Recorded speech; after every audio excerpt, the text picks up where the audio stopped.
Have you ever been the ghost in your own family? The one who worked twice as hard, earned twice as much, but still stood invisible in the shadows, while the golden child bathed in applause for doing half as little. I was that ghost. My name is Maiden and Reynolds, 29, living 800 miles away in Chicago. Yet somehow still trapped in my family's shadow. My phone lights up with my father's name. Fifth call in less than an hour. This time the message is clear. Be at Khloe's wedding or forget about any future support. The golden child's perfect day, my invisible role once again. But what I carried back home would turn their celebration into a reckoning. And the secret I revealed would shatter their illusion of family forever. Backhand index pointing right. Have you ever had to hide your success from those who should have celebrated it most? Tell me in the comments. And don't forget to subscribe for more stories. Childhood and early life. 3rd grade, I came home clutching a report card filled with perfect A's. Nice, honey, Mom murmured, not looking up from her magazine. That same night, the living room erupted in cheers for Khloe's participation ribbon from the school play. Did you see how she projected her voice? Dad beamed. She was the best one up there. By sophomore year, I won first place at the science fair for analyzing local water quality. Principal Williams handed me a blue ribbon and smiled. Your parents must be so proud. I nodded hollow inside, because they'd chosen Khloe's soccer game instead. Backhand index pointing right. Every achievement I earned was erased.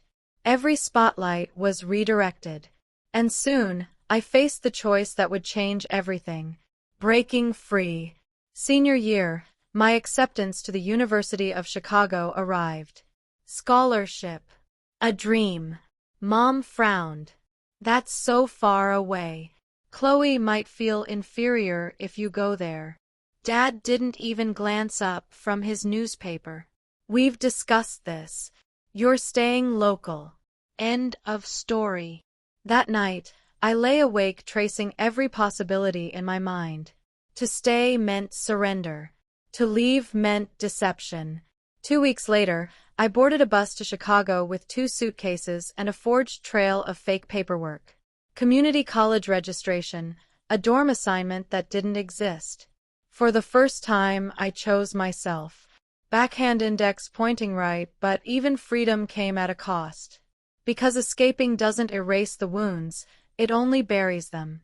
The wedding call back. Years later, I had built a hidden life in Chicago. Diploma tucked away. A skyline outside my window. Success they knew nothing about. Then Khloe's wedding pulled me back. The gravel crunched under my rental tires as I pulled into the driveway. White roses spilled from a delivery van.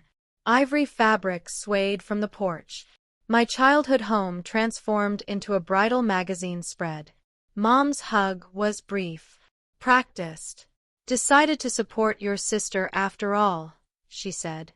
Dad shoved a clipboard at me. Programs need folding. Guest bags assembled. Khloe wants it done by 4. Khloe herself descended the staircase, cell phone pressed to her ear. This is literally ruining everything, she snapped at the florist before air-kissing the space near my cheek. Backhand index pointing right. What I didn't know then was that this picture-perfect wedding was about to explode, and I would be holding the match. Meeting Elliot. Dinner introduced me to Elliot Brady. Tall, polished, a crypto investor with a rehearsed smile. Khloe says you're a computer genius in Chicago, he said. Product analyst, I corrected. He winked.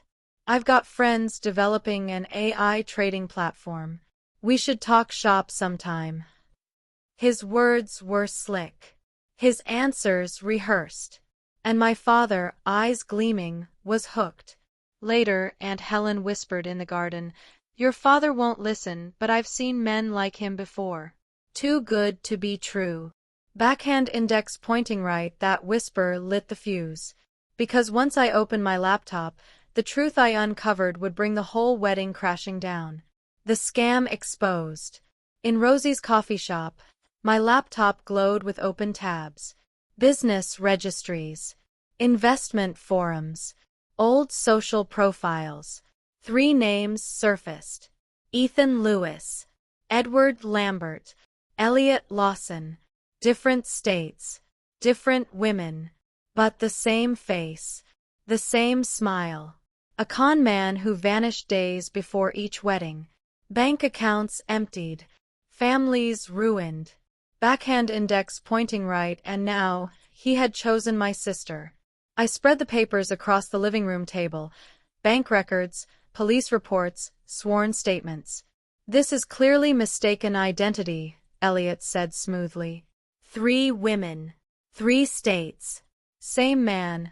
I fired back. Dad snapped. This is absurd. You don't understand business at this level. Business? My laugh was sharp. This isn't business. It's fraud. Mom sighed. You've always been jealous of your sister's happiness. Backhand index pointing right, that word, jealous, was the final cut. And in that moment, I decided it was time to reveal the truth I'd hidden for years. The hidden success.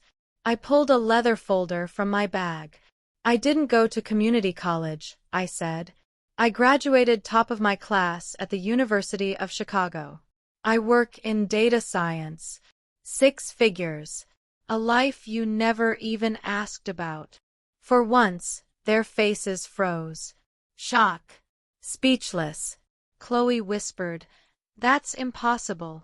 "Check my LinkedIn," I snapped. But Dad only folded his newspaper. "You've made your point.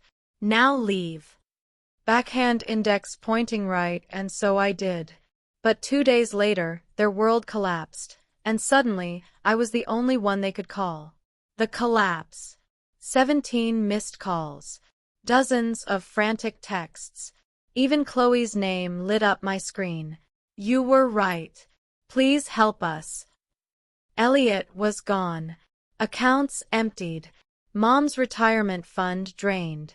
Second mortgage vanished. When I walked into the house, the grandeur was gone. Flowers wilted.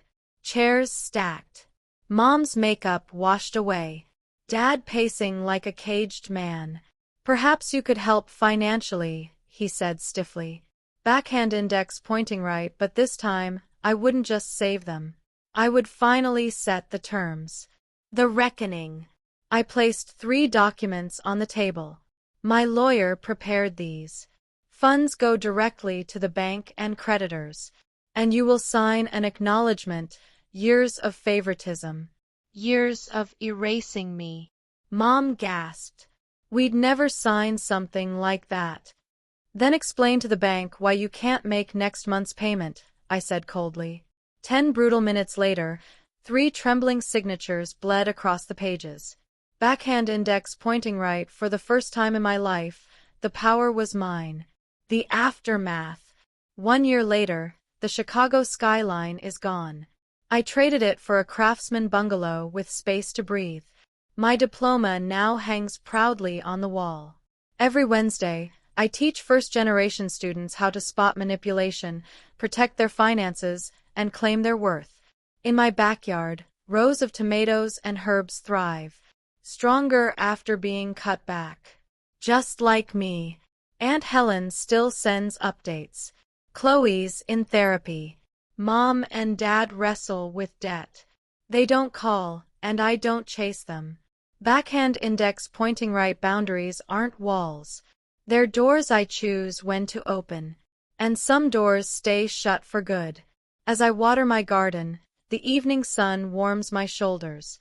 For the first time, I don't need applause. I built my own stage. I wrote my own script. And I'm finally living it.